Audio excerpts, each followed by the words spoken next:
my life I've wanted to be invisible. I like making films when I can just blend into the background and just watch without having to be a part of things. And that's how I thought this day was going to be like.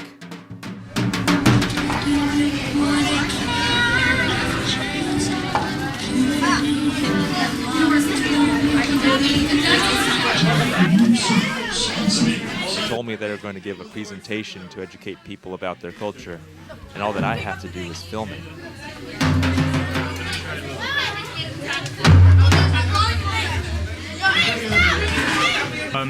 So what did you think about this day's event? It's great. It's great. We learn about so many different great people. It's great. And can we stop the drumming, please? Okay. Gives them an opportunity to ask without embarrassed. People would otherwise be embarrassed outside. Yeah. Feel it's okay to ask here, and they do ask. People are very curious. But no one is asking. No one is coming in. And there's no presentation for me to film. You people coming here. It's very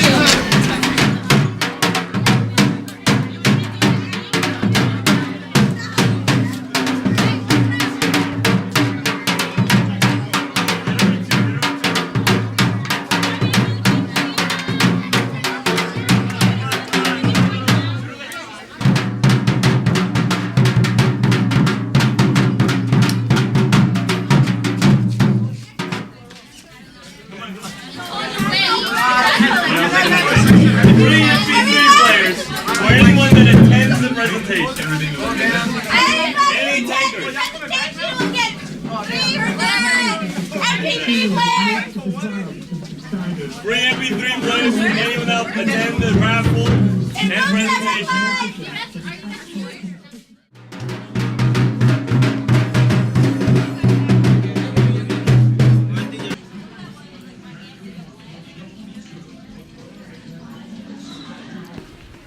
I'm not sure why I'm so frustrated. Is it the event, or is it me that's unfocused?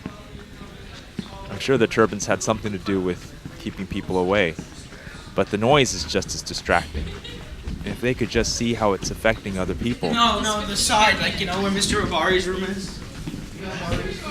But should that change how they act? If the whole point is to be accepted for who they are? It's been a decade since I last set foot in a school, and I just want to take it all in, all this reality, without drawing attention to my filming.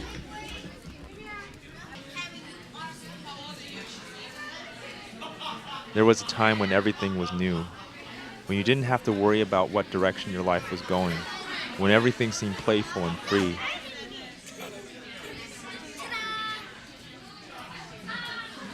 When your entire future was waiting and it was filled with potential.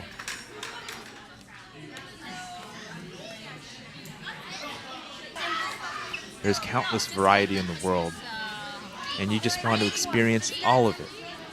And somehow, the more you try to capture everyone and everything, the more alone and empty you feel. 20 years of what happened. This desire to be invisible, imprisoned in its own fulfillment. Unnoticed. Unseen. Nowhere. Nothing. They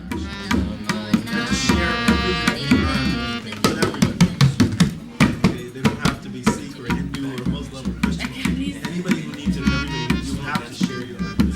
10% of our India is Sikhism a minority religion? We're 2% of Indians, but we're the 5th largest religion in the world. There's 28 million Sikhs in the world, so we're about a little more than the Jews. The reason we wear the turbans is, in India, 300 years ago, Muslims were converting Hindus by force. And the Sikhs, who were the Guru's followers, when it's time to fight, would run. Who's going to fight all this army? So the Guru said, I'm going to give you a new identity so you can't hide. She's got the hang of it. She got it. Look at that, they're doing a little turban-tying ceremony here. There's food over there. Grab some. You don't really have Yeah. a Why shaved don't you face hand for out the turban, the but it's mitai- cute. I'll hand out some of the sweet We'll do the presentation. Don't stop us. I'll go to Home Depot and I'll get stares. I feel like saying, "What are you staring at me for?" I'm not staring at you. What's your problem? You know, I'm doing my shopping with my kids. Leave me alone. I'm trying to live my life. And it's just become so hard to live in America. I grew up here. This is my country. This is all I know. You know, somebody said to me, "Go back." I was like, I got nowhere to go back to. You know, I can only go back as far as Queens. That's where I grew up. Well, we wouldn't want you to come. You know what I'm I didn't know how to tell people. Well, the way we think God can be named any name you want. You can call him God, you can call him Jehovah, you can call him whatever you want. Because God is nameless, he's formless, and within every one of us is a spirit. And we believe that there's a stage that a human being can reach where you do it as you're walking with your everyday life, while you're bringing up your kids, you're taking them to school, but that it starts to have within you, and there's music that plays within your heart. That eventually that's what happens. So it's a meditation. In the morning you pray, in the evening you pray. It's Waheguru,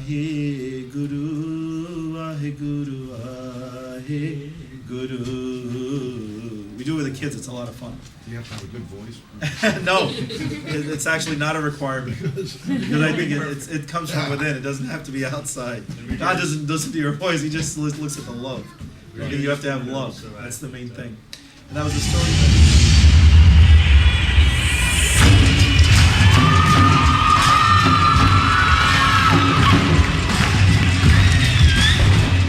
The presentation was interrupted halfway through.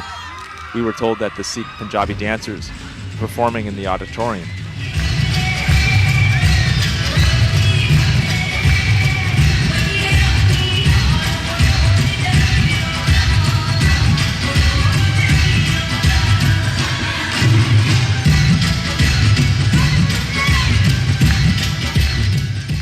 And as I'm filming them, I'm starting to feel what Prithpal had said in the presentation about the music you carry inside you.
Please, over here.